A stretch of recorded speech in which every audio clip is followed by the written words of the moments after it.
प्यारे बच्चों, गृह व्यवस्था एक मानसिक क्रिया है जिसमें घर में उपलब्ध जो संसाधन होते हैं, भौतिक संसाधन या पारिवारिक के सदस्यों की जो योग्यताएं होती हैं, उनकी अभिरुचियां और उनके कौशल, ज्ञान, भौतिक वस्तुएं, इन सब का प्रयोग करके परिवार में लक्ष्यों की प्राप्ति की जाती है।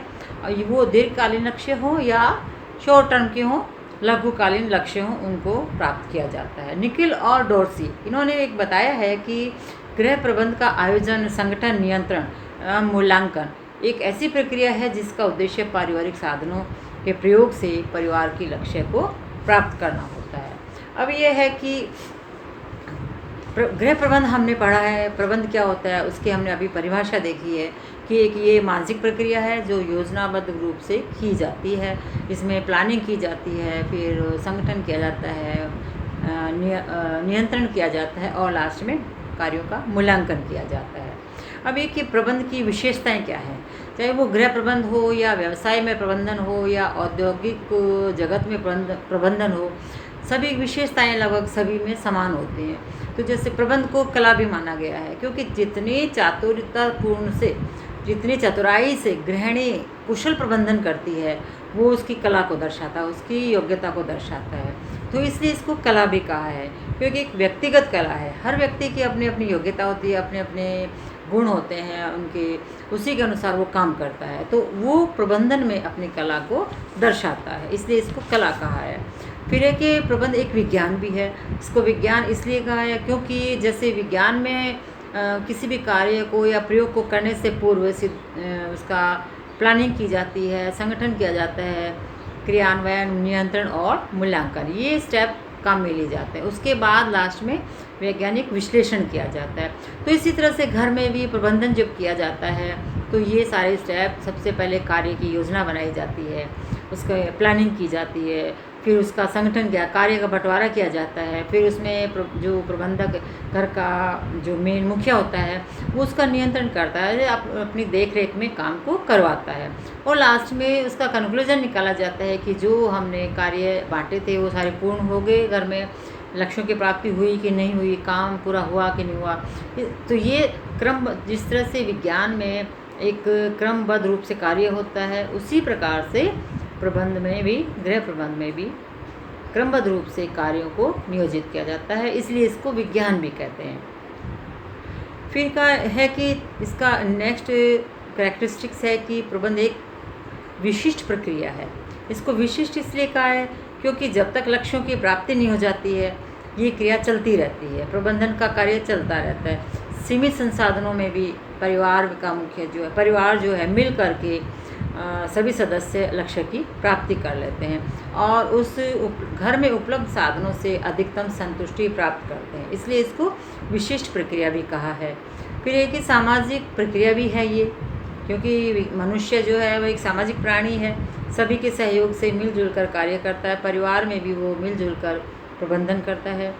प्रबंध एक अदृश्य कौशल भी माना जाता है। हर व्यक्ति की अपनी अलग अलग विशेषता होती है, उसका प्रयोग करके वो कार्य करता है। प्रबंध को एक सार्वभौमिक प्रक्रिया भी माना गया है। हम देश में किसी भी जगह चले जाएं या किसी भी संसार के किसी भी कोने में जाएं तो प्रबंधन की वही क्रिया अपनाई जाती है जो कि एक जगह पे अपनाई जाती है। मान लो हमारे इंडिया में जो प्रक्रिया हम अपनाते हैं काम करने के लिए, वही प्रक्रिया यूएसए में भी होती है, इंग्लैंड में भी होती है, दूसरे देशों में, सभी देशों में ये प्रक्रिया पाई जाती है। सबसे पहले प्लानिंग की जाती है काम की, तो वही स्टेप सब जगह काम में लिया जाता है, वही कार्य का उसी प्रकार से प्रणाली वही होती है। प्रबंध को एक सामूहिक प्रयास माना गया है। प्रबंध किसी एक व्यक्ति का प्रयास नहीं है। जब तक परिवार के सभी सदस्य मिलकर कार्य नहीं करेंगे, प्रयास नहीं करेंगे, लक्ष्यों की प्राप्ति नहीं हो सकती है, वो उनका कार्य पूर्ण नहीं माना जाएगा, आवश्यकताओं की पूर्ति नहीं होगी। फिर है कि प्रबंध की आवश्यकता सभी स्तर पर होती है, लार्ज स्केल पर भी और शॉर्ट स्तर पर, छोटे स्तर पर भी, लघु स्तर पर, वृहद स्तर पर, दोनों स्तर पर प्रबंधन करना पड़ता है, अन्यथा कार्य सिस्टमेटिक ढंग से नहीं होगा, क्रमबद्ध रूप से और सुनियोजित तरीके से काम नहीं होगा। तो प्रबंधन की आवश्यकता हर स्तर पर होती है, लघु स्तर या बड़े स्तर पर। परिवार के सभी जीवन चक्र में प्रबंधन की आवश्यकता होती है। जैसे शादी करके जब नया घर बसाया जाता है तो पति पत्नी मिलकर प्लानिंग करते हैं कि हमें आगे अब क्या करना है, किस तरह से आर्थिक हमारे स्रोत बढ़ाने हैं और जो परिवार बढ़ाना है, तो उसके लिए पहले से ही प्लानिंग शुरू की जाती है। तो उसके बाद द्वितीय जब सेकंड साइकिल जो होती है, बच्चे बड़े हो जाते हैं, उनको व्यवसाय में जाना होता है, उनकी शादी की जाती है, तो उनकी प्लानिंग होती है। फिर वृद्धावस्था में भी प्लानिंग होती है कि भी वृद्धावस्था आने पर किस हमें अपने कुछ प्रयास अलग से रखने, कुछ आर्थिक स्रोत हैं उनको अपने पास रखना है, या आगे की प्लानिंग जैसे पेंशन के लिए प्रयास करना, शुरू आरंभ से ही पेंशन के लिए बचत की जाती है, या फिर दूसरे और उपाय किए जाते हैं आर्थिक समृद्धि के लिए, स्रोत बढ़ाने के लिए। तो हर स्तर पर पारिवारिक जीवन चक्र के प्रत्येक स्तर पर प्रबंधन किया जाता है। प्रबंध को एक पेशा भी माना है, क्योंकि कुछ सलाहकार संस्थाएं होती हैं, वो प्रबंधन सिखाती हैं कि कैसे करना चाहिए, इसको पेशा भी माना गया है।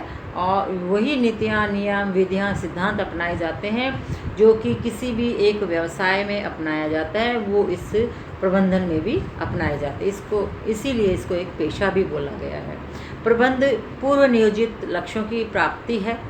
जो भी लक्ष्य निश्चित किए हैं, उन लक्ष्यों को उद्देश्यों को प्राप्त करने के लिए मानवीय शक्तियों का प्रयोग किया जाता है। निर्देशन की प्रक्रिया, ये सब मिल करके प्रबंधन कहलाते हैं। यदि उद्देश्य नहीं तो प्रबंध कैसा?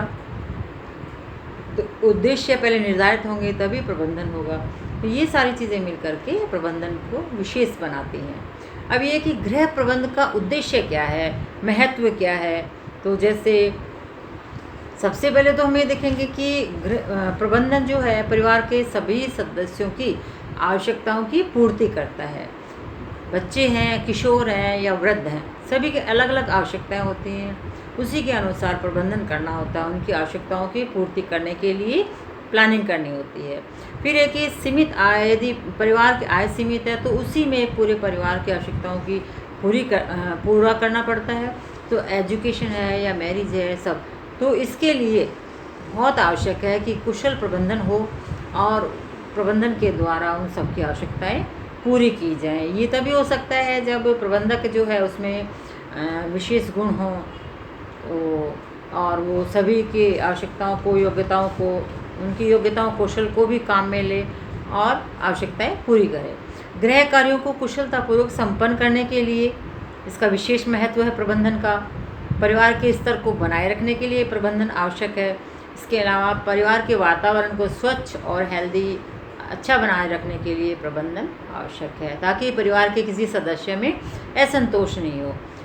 परंतु गृह व्यवस्था करते समय कुछ बाधाएं भी आती हैं, जैसे कि परिवार में अधिकांश परिवारों में व्यवस्था प्रक्रिया के बारे में जानकारी नहीं होती है और वो व्यवस्था लक्ष्य से संबंधित नहीं होती है। बिना लक्ष्य के प्रबंधन करते हैं। साधनों को किस प्रकार से उपयोग में लेना है, इसकी जानकारी नहीं होती है। अधिकांश परिवार सभी संभावित साधनों से भी अनभिज्ञ होते हैं कि उनको और कहाँ से साधन प्राप्त हो सकते हैं। व्यवस्था संबंधी निर्णय के लिए भी पर्याप्त जानकारी का अभाव होता है। योजना के अनुसार लक्ष्यों का निर्धारण नहीं हो पाना, व्यवस्था संबंधी समस्याओं के तैयार समाधानों की इच्छा, व्यवस्था का उत्तरदायित्व परिवार के सभी सदस्यों पर होता है और वो यदि उसमें सहयोग नहीं करते हैं तो गृह प्रबंधन अच्छा नहीं हो सकता है। अकेला घर का मुखिया या गृहिणी भी उसको कुशलता से नहीं कर पाएगी जब तक घर के परिवार के प्रत्येक सदस्य उसमें सहयोग नहीं करें, अपने योग्यताओं का प्रयोग नहीं करेंगे, तब तक वो गृह प्रबंधन अच्छा नहीं हो पाएगा, कुशल प्रबंधन नहीं हो पाएगा। फिर है कि गृह प्रबंध गृहिणी के जिम्मे होता है। गृहिणी ही पूरे घर को देखती है। घर का मुखिया कमाने के लिए बाहर चला जाता है तो गृहिणी को पूरा घर देखना होता है। तो गृहिणी में ये आवश्यक है कि कुछ गुण ऐसे हैं जो गृहिणी में होने चाहिए, जैसे त्याग की भावना है। यदि एक ही चीज़ परिवार में 2 सदस्यों के को चाहिए होती है या गृहिणी को उसकी आवश्यकता होती है तो उसमें, या जॉइंट फैमिली है तो त्याग की भावना होनी चाहिए। दूसरा, मानव स्वभाव को समझ सके, परिवार के सभी सदस्यों के मन को समझ सके, उनके आत्म नियंत्रण होना चाहिए खुद पर, उच्च निर्णय शक्ति भी होनी चाहिए, कई बार कठोर निर्णय भी लेने पड़ते हैं, तो वो भी गुण होना चाहिए। विलक्षण कल्पना शक्ति भी होनी चाहिए, वो दोनों परिस्थितियों को समझे, सोचे कि भाई यदि ऐसा नहीं हो तो इसका दूसरा विकल्प क्या हो सकता है, वो भी उसको ध्यान में रखना चाहिए। फिर है कि मितव्ययिता का गुण हो, कुछ पैसा, कुछ संपदा और साधन जो हैं वो आकस्मिक समय के लिए बचा कर रखने चाहिए, कार्यकुशल होने चाहिए, बुद्धिमत्ता, सहनशीलता, ये सारे गुण एक सुघड़ गृहिणी में होने चाहिए, तभी गृह प्रबंध अच्छे से हो पाएगा, कुशल प्रबंधक कहलाएगी और सभी जो घर के सभी सदस्य हैं वो खुश रहेंगे और आत्मसंतुष्ट रहेंगे। जय।